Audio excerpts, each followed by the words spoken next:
PowerPoint Pro Moves is all about tips and tricks that help you build stunning presentations in record time. And today we're going to talk about one of my favorite features, and that is the Selection Pane.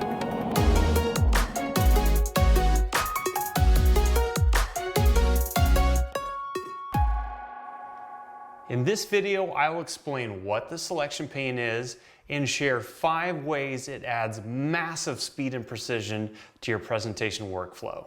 I'm excited to share this tool with you, so let's get started. All right, for starters, let me explain what the Selection Pane is. And to do that, what I'm gonna do is go to the Home menu on a slide deck. So I'll click Home, and then from the Home menu, in the middle there is an Arrange drop-down panel. You can click that, and at the very bottom is the Selection Pane. When you left click that, you will see a gray panel show up on the far right-hand side of your PowerPoint workspace. That's the Selection Pane. All right, so we have the Selection Pane open, but if you notice, that was 3 clicks to get to the Selection Pane. So every time you want to get to it, you would have to select Home, Arrange, go down to Selection Pane. That's a lot of work. What I would recommend is add the Selection Pane to your quick access toolbar. All you need to do is right-click Selection Pane one time and then click Add to Quick Access Toolbar.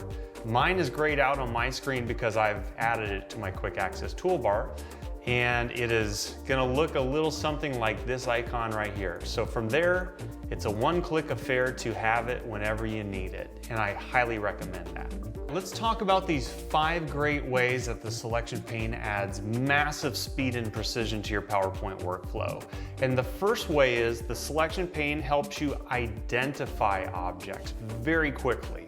So on my slide deck here, I have up to 7 different objects here. And you're gonna notice that when you click on the Selection Pane, a border shows up, so it's very easy and fast to quickly identify what an object is and where it is. The other thing that's important is that you can double-click any object and give it a name. So you'll notice that I have taken these 3 text boxes and I have named them something contextual.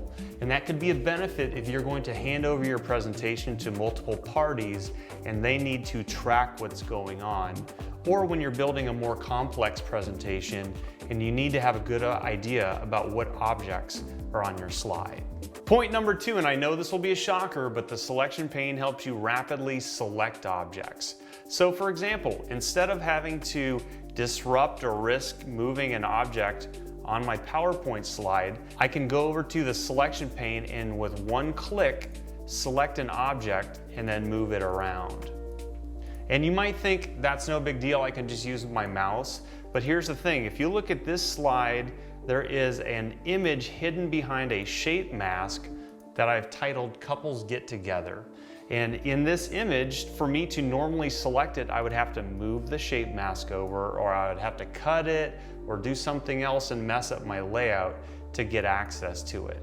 But with the Selection Pane, even an object that's sitting below another object is easy to access. You just simply select it and you're in business. Here's a second bonus for you.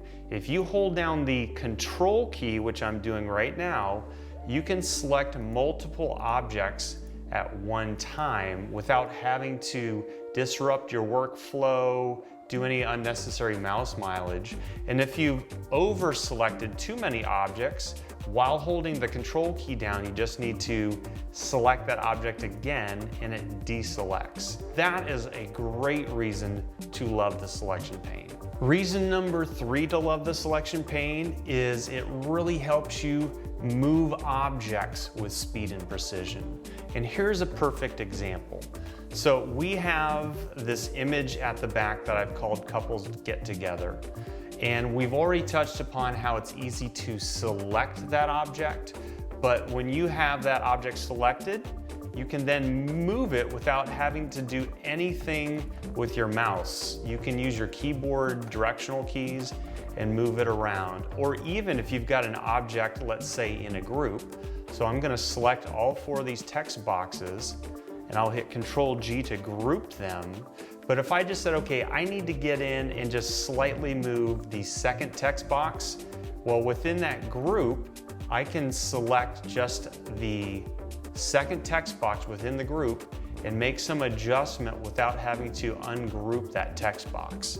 So very powerful ability to dive in even to a grouped object and move it without disrupting your overall layout of your design. The fourth reason to love the Selection Pane is its ability to help you manage your object layer hierarchy between both a single slide and multiple slides. So what's a layer hierarchy? What it really means is that the objects that you see at the top of the Selection Pane are sitting at the top of the pile, and then an object at the bottom of the hierarchy is sitting at the bottom of the pile. So as you add objects to a slide, when you paste an object onto a slide, it immediately goes to the top of the hierarchy. So for example, I will take this picture of this lovely service van, and I'm just gonna paste it up here. And when I paste this service van, I'll just make it huge. You'll notice that it's at the top of the hierarchy, okay? So sometimes that's good, sometimes that's a real pain when that happens. So in this case, whenever you want to move and adjust a layer on the hierarchy, all you need to do is grab that image, that object, that text, whatever it is, and just drag it up and drag it down. It's super simple, it's fast, it's very efficient. So why would you care about managing that layer hierarchy between multiple slides?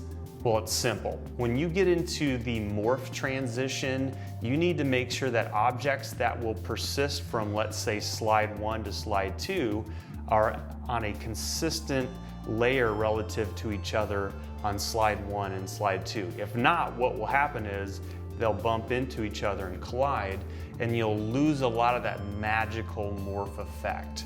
So the Selection Pane is how you do this very quickly and efficiently. So let me show you what I mean. What you're gonna notice here, I'm gonna put this deck into show mode, and you're gonna notice that as I transition between slides, we have several objects that are either changing shape, position, or transparency as we go. And the look is really great. It feels much more sophisticated than a traditional bullet point slide. But to make that magic happen, you need to be very intentional about how your various objects remain from slide 1 to slide 2. So here's the example. We've been using this couples get together picture, and you're gonna notice that from even slide 2, here's couples get together. Slide 3, there's couples get together. Slide 4, I could keep on going on. Basically, I'm using this image as a background texture to add a little bit of richness and a liquid feel to the presentation. And the key thing is I'm always making sure that image is at the very bottom of the pile, so as different elements come onto screen, they're not colliding with it and losing that magic. So here's my couples get together picture. And you're gonna notice here on slide 9, we have it at the bottom, but on slide 10, I've got couples get together. And what I'm gonna do just for dramatic purpose here is I'm gonna put it at the top of the pile, and I'm gonna change its transparency all the way to 100% and make it completely transparent, okay? So even though on slide 10 you don't see it, remember it's at the top of the pile, while on slide 9, it's at the bottom. So let's put this into show mode, and you're gonna see that even though it goes transparent, it is bumping into about 7 different objects as we go from slide to slide. So it's really important to make sure that even if you have an object hidden or it's off screen, between slide to slide, that you keep that in a consistent level. And it's very easy with the Selection Pane. So I've dragged it back down to the bottom between slide 9 and slide 10. And now you'll see we have a very clean and elegant transition. There's no bumping of objects hitting each other. There's no particles colliding. It's a nice, clean, pure experience. And the fifth reason to love the Selection Pane is its ability to help you show and hide objects on a slide without disrupting your overall layout. And let me show you what I mean. Here we've got a slide, and I want you to notice a couple things. First of all, we have a hidden Instagram snip that on the next slide is going to show up. We have an awesome kitchen picture that is completely transparent and hidden. And we have the couples get together picture that's even bigger, that's below that. And we've got our overall service van image. Well, the thing is, if I need to just hide a couple of these transparent images, I can go ahead and just click them very quickly and get at a key piece of my presentation right now. So for example, if I go ahead and try to select everything, you're going to notice I cannot select the awesome kitchen picture, the couples get together picture, the Instagram snip. I've just turned off that little eye icon to the right of those objects, and they're hidden, but they're not deleted, they're not cut, they're not removed. It's just a nice time saver in a way that you can identify elements, you can reduce some clutter when you want to do a little work on your slide, and then bring an object back. Well played, Selection Pane, on that one. There you have it, 5 ways that the Selection Pane adds massive speed and precision to your PowerPoint workflow. For more information, check the link below and feel free to check us out at automatic.com. Thanks, and make it a PowerPoint Pro Moves day.